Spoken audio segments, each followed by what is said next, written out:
Okay, so imagine this for a second. There's this hidden empire, right? Been operating for like over a decade, and it's quietly controlling nearly 100 different companies. I mean, everything from mobile apps to construction firms, even ski resorts, all while secretly funneling literally billions of internet users, people like you and me, into pretty sophisticated scams. Sounds like a movie plot, maybe. But what if I told you this was real? A massive, real world ad tech fraud operation that just flew under the radar for years. Today, we're diving deep into this shadowy world of an operation called VexTrio.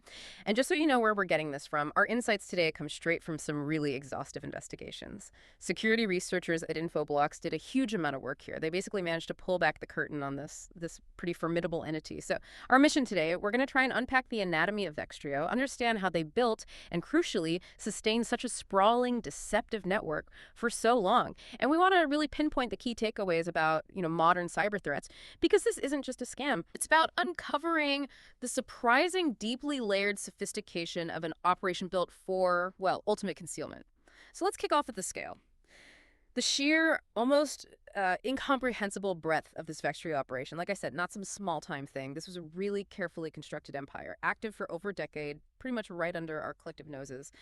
Yeah, the audacity and the scale are just something else. So the investigators found VexTrio was managing this network of nearly 100 companies. And like you said, these weren't just, vaguely related tech firms. The diversity was extreme. We're talking mobile apps, yes, but also construction businesses, and believe it or not, ski resorts. Ski resorts, that seems so random. Exactly. But it wasn't random at all. This massive diversification, it was a deliberate strategy, incredibly sophisticated. It was designed purely to conceal the main business, which was ad fraud. It made them super hard to spot because, well, they look like lots of different legitimate businesses. Right. Right. And that's a crucial point, isn't it? That this kind of sophisticated fraud now looks less like, I don't know, a hacker stereotype and more like this elaborate corporate camouflage. Okay, but how? How does a group manage such a vast hidden operation across so many fronts and funnel unsuspecting users into scams without getting shut down immediately? Well, it really boils down to their technical core, a very robust traffic distribution system, or TDS. This system was the backbone, incredibly efficient, and it was responsible for routing billions of web users daily towards malicious content. Think of it like a high-speed superhighway just for bad traffic. Yeah. Designed for maximum reach, minimum detection. Billions daily is. Wow. And when you say bad traffic, what kind of malicious stuff are we talking about here? Was it subtle or... Oh, no, it was often pretty blatant harm. The source material is clear in this. Users were getting pushed towards fake antivirus downloads, the kind that then install actual malware. There were dating scams preying on people, lots of phishing sites trying to steal logins and passwords, and even these quite insidious crypto fraud schemes trying to trick people out of digital money. The range was huge. So real impact on everyday users. Absolutely. And despite this truly massive scale, their operation was remarkably quite lean, very optimized.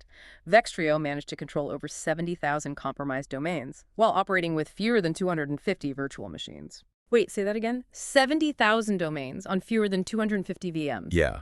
It's a testament to their technical skill, really. Yeah. And the efficiency of their whole setup. It just highlights how they could maximize impact with minimal visible infrastructure. Made them like a digital ghost. That ratio is stunning. It really points to a level of engineering you just don't associate with, well, crime. And it wasn't just their own scams, was it? I remember reading they sort of branched out, became a service provider for others. Exactly right. VexTrio also brokered traffic for more than 60 other affiliates. And these weren't small fry either. Yeah. We're talking notorious malware campaigns, things like ClearFake, SocGholish, names you might recognize if you follow security news. Ah, okay. So yeah, they weren't just running their own show. They were deeply embedded in the wider cybercrime ecosystem, like a crucial cog, really, helping other major threats spread. It suggests this sort of interconnected, almost business-like structure within that world. Okay, this is where it gets really interesting for me, and frankly, a bit unnerving. Given this massive scale, this huge impact, how on earth did they avoid detection for so long? It can't just be good tech. It sounds like they were masters of disguise. Precisely. And a big part of that was how they cleverly repurposed legitimate DevOps tools. The same tools that huge tech companies, really companies worldwide, use to build and manage their own infrastructure. They were using things like Terraform, Kubernetes, GitLab. Wow. So explain that a bit. How does using something like Terraform help a criminal operation stay hidden? Well, think about it. Terraform lets you automate setting up and tearing down vast amounts of infrastructure, servers, networks, all of it. So their digital footprint could be constantly changing, ephemeral, very hard to track long term. Kubernetes lets them manage potentially thousands of virtual machines almost automatically, hides their true scale, lets them shift operations rapidly, and GitLab. They can manage their malicious code just like a professional software team. It adds this layer of seeming legitimacy. So the tools legitimate businesses rely on for efficiency and scale. Became weapons for anonymity and evasion. Exactly. It really blurs the lines, making detection that much harder. And beyond just the tools, they use really deceptive techniques. Things like cloaking technologies, Cloaking. What's that? basically showing different content to different visitors. So if they detected a security researcher or a bot, they'd show harmless content. But a regular user, they get redirected to the scam. Very sneaky. They also use smart link generators, dynamically figuring out the best scam to show a particular victim based on their profile. And what's really insidious is their use of these affiliate brands that sounded, well, almost harmless. Names like Los Pollos, Taco Loco, Well, Adtrafico. well, it's like the chicken place from Brain. No, surely not. Uh-huh. Maybe not that one, but the names sound like regular ad networks, right? Maybe even a bit fun.